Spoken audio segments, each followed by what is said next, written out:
Penggugat Ba'alawi selalu sesumbar bahwa sumber sezaman mutlak diperlukan. Namun bagi saya, tekad seperti ini hanya kedok untuk membatalkan genealogi Ba'alawi semata. Sikap penggugat Ba'alawi bisa disebut ambivalen karena bercabang dua dan saling bertentangan. Padahal, orangnya cuma satu, yaitu Kiai Imaduddin Utsman. Jika dilakukan sekali dua, mungkin bisa disebut kebetulan. Namun jika dilakukan terus-terusan, tentunya ia disebut pola. Ambivalensi yang dilakukan terus-menerus berarti sudah menjadi pilihan bulat. Dan karena keputusan itu tak kunjung ia ubah, mungkin saja ia sudah menjadi watak. Konten ini dibuat untuk merespon catatan berjudul, Mengakui Nasab Ba'alawi Bukti Ustadz Idrus Ramli dan Rumail Abbas Tidak Berakhlak Kepada Rasulullah, yang diunggah di situs Banom Nahdlatul Ulama Cabang Banten, yang seharusnya membicarakan kurikulum pesantren, namun bergeser setahun terakhir menjadi situs kajian nasab, Banu Alawi. Bahkan situs Banom NU ini menampung tulisan-tulisan dusta dan tak masuk akal dari seorang KRT berkali-kali.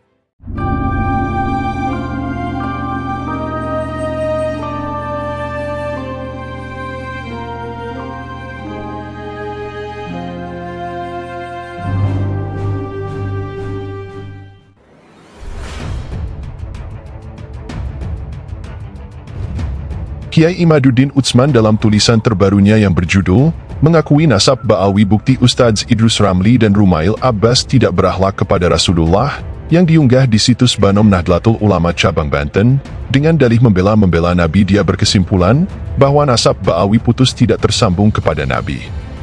Siapa saja yang membelanya adalah dia yang merendahkan hak Nabi, yaitu hak Nabi untuk ditulis sebagai keturunannya, hanya dia yang betul-betul keturunannya. Ba'alawi bukan. Menjawab tuduhan tersebut, Rumail Abbas dalam situs medium.com memberikan jawaban menohok yang langsung mengena kesasaran. Rumail menyebut bahwa argumen Kiai Imaduddin Utsman adalah ambivalen karena bercabang dua dan saling bertentangan. Padahal, orangnya cuma satu, yaitu Kiai Imaduddin Utsman. Rumail pun menjelaskan letak ambivalensi yang dilakukan oleh Kiai Imaduddin Utsman diantaranya adalah ambivalensi pertama. Sumber-sumber Muslim, selain Al-Quran, memang ditulis belakangan. Sekadar contoh, saya menyebut kitab sirah tertua ialah Sirah Nabawiyah yang ditulis oleh Ibnu Ishaq yang wafat pada tahun 150 Hijriah. Saya bisa menjelaskan dengan rinci tentang hal ini pada kesempatan lain, namun sirah Ibnu Ishaq saya hadirkan untuk mengetahui motif dari sumber sezaman yang selalu didengungkan penggugat Ba'alawi. Namun, dalam pembelaannya atas sirah Ibnu Ishaq tersebut, penggugat Ba'alawi memberikan uraian begini. Pada usia 20 tahun, Ibnu Ishaq sudah berinteraksi dengan banyak sahabat. Usia di mana seseorang sudah dianggap matang dalam berpikir. Perhatikan baik-baik pembelaan tersebut, kemudian baca pelan-pelan uraian ini. Orang yang sama ternyata menolak Al-Raudhul Jali, yang diklaim ditulis oleh Murtado Al-Zabidi hanya karena masih berusia 20 tahun kala menulis kitab tersebut. Tak kurang dari itu, kitab Al-Raudhul Jali dianggap sebagai kitab pesanan gurunya yang bernama Abdurrahman Mustafa Al-Idrus. Karena berguru pada Ba'alawi, tentu saja Murtado Al-Zabidi tidak akan objektif. Dan karena kitab tersebut hanyalah kitab pesanan, tentu saja Al-Raudhul Jali tidak muktabar. Demikian dua paragraf yang bisa saya tangkap kala membaca so-called tesis berjudul Terputusnya Nasab Habib Kepada Rasulullah halaman 75. Memang saya tahu bahwa Ibnu Ishaq sudah menulis kitab sirah, namun versi yang sampai kepada umat manusia sekarang adalah versi notasi Al-Bakai, yang telah disunting oleh Ibnu Hisham, wafat 218 Hijriah. Uniknya, Ibnu Hisham sendiri tidak bertemu dengan Ibnu Ishaq. Dan fun fact, ketika Ibnu Ishaq menulis karya berjudul Sirah Nabawiyah, ia sebenarnya mempersembahkan mahakaryanya kepada seorang Khalifah Abbasiyah. Penggugat Ba'alawi selalu sesumbar bahwa sumber sezaman mutlak diperlukan, namun bagi saya tekad seperti ini hanya kedok untuk membatalkan genealogi Ba'alawi semata. Apa pasal? Fakta bahwa Sirah Ibnu Ishaq memiliki jarak historis yang cukup panjang, kitab itu dipersembahkan untuk seorang Khalifah Abbasiyah, dan telah melewati sensor dua orang yang berbeda zaman, seharusnya mengundang pertanyaan serius, sama seriusnya kala ia menggugat Ba'alawi. Seberapa persen informasi di dalamnya yang memang akurat, faktual dan historis? Ternyata, pertanyaan tersebut tak kunjung muncul. Tepat sudah dugaan saya, bahwa sumber sezaman hanya penggugat Ba'alawi pakai sebagai kedok saja. Ambivalensi kedua. Abnaul Imam dituduh sebagai kitab palsu karena isinya sudah diinterpolasi dan ditambah-tambahi. Memang tambahan-tambahan nama di dalam Abnaul Imam diakui oleh 4 muhakik di dalam Muqaddimah, namun disebutkan pula referensi yang menjadi rujukan tambahan-tambahan tersebut. Dan inilah yang disebut kejujuran ilmiah yang bermoral, mengakui tambahan dan menyebutkan rujukan tambahan itu. Pertanyaannya yang benar pada situasi ini seharusnya, manakah yang menjadi teks asli Abul Muammar, dan manakah yang menjadi tambahan muhakik?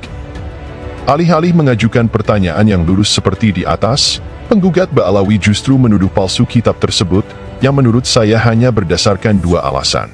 Ada Yusuf Jamal Al-Lail Ba'alawi yang menjadi muhakiknya, dan Ubaidillah disebutkan sebagai anak Ahmad bin Isa. Ceritanya begini. Naskah Abnaul Imam telah melewati 3 orang, yaitu Ibnu Syodakoh, wafat 1180 Hijriah, Al-Safarini, wafat 1188 Hijriah, dan Al-Maqdisi, wafat 1350 Hijriah. Kemudian, Yusuf Jamal Al-Lail mendapatkan naskah tersebut dengan berbagai tambahan. Lantas, ia pun menambahi bagan pohon nasab setelah naskah tersebut ditambahi 3 muhakik sebelumnya. Jadi, kontribusi Yusuf Jamal Al-Lail hanya menggambar, sementara gambar pohon nasab itu berdasarkan redaksi yang sudah ada pada naskah yang telah ia temukan. Pertanyaan, kenapa Ba'alawi dituduh menggubah kita? Kemudian, penggugat Ba'alawi menuduh Abdullah Al-Habsyi Ba'alawi tidak memiliki moral ilmiah dan kuat diduga menginterpolasi kitab hanya karena mentahkik beberapa kitab yang memperkuat kesahihan genealogi Ba'alawi. Sekadar contoh kitab yang ia tahkik, Al-Baha, karya Ibnu Hasan, Thobaqatul Hawash karya Al-Sharji, dan Tufatuz Zaman karya Husain Al-Adal.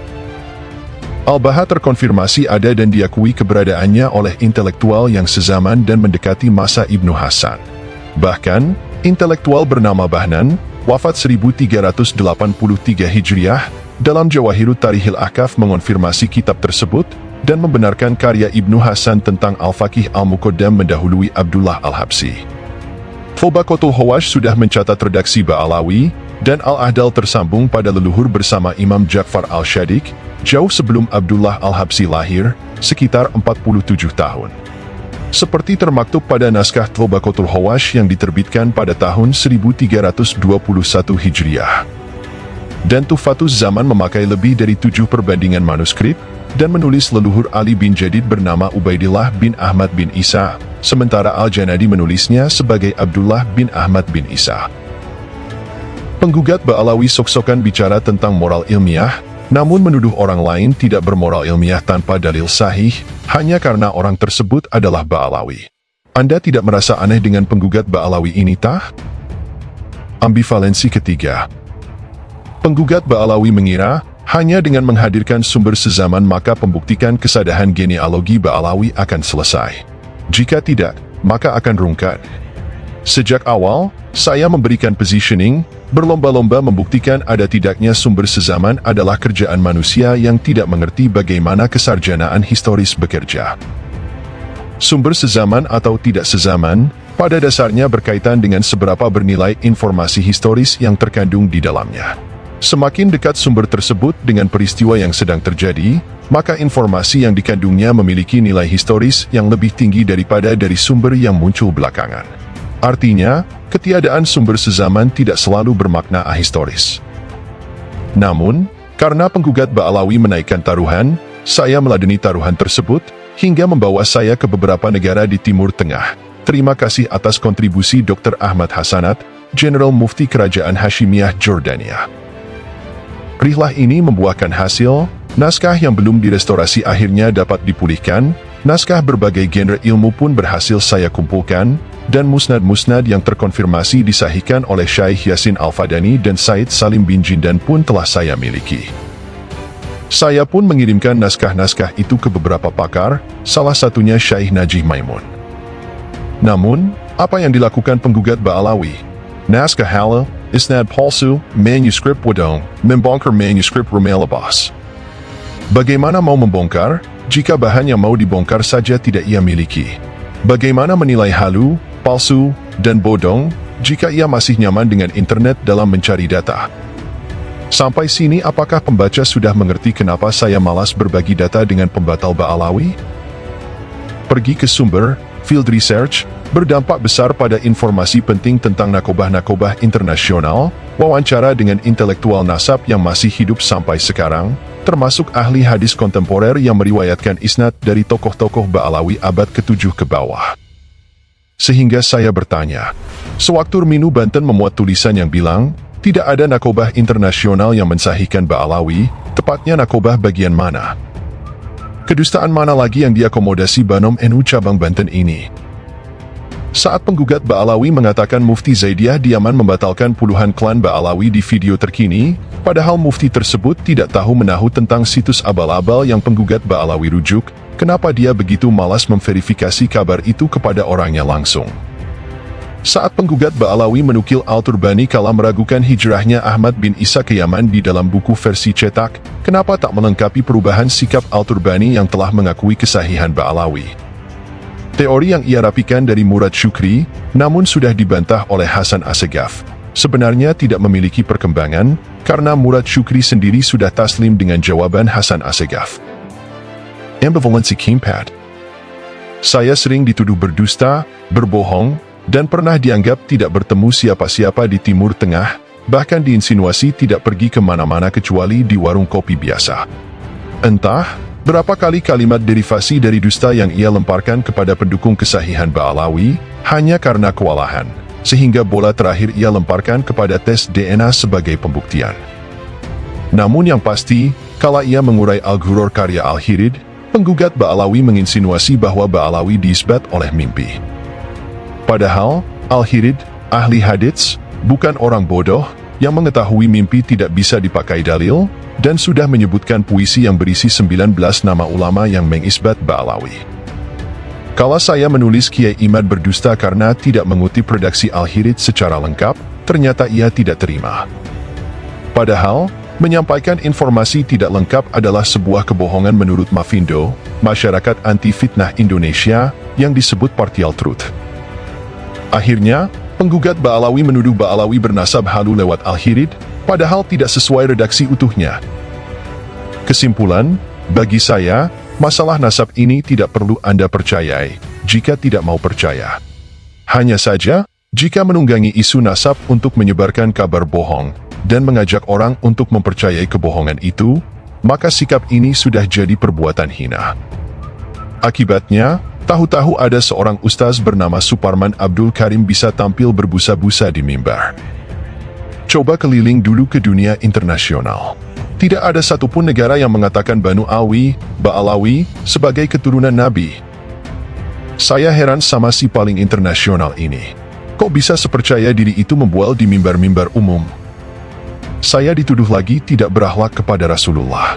Tapi siapa yang berdusta atas nama kesucian keturunan Rasulullah sih?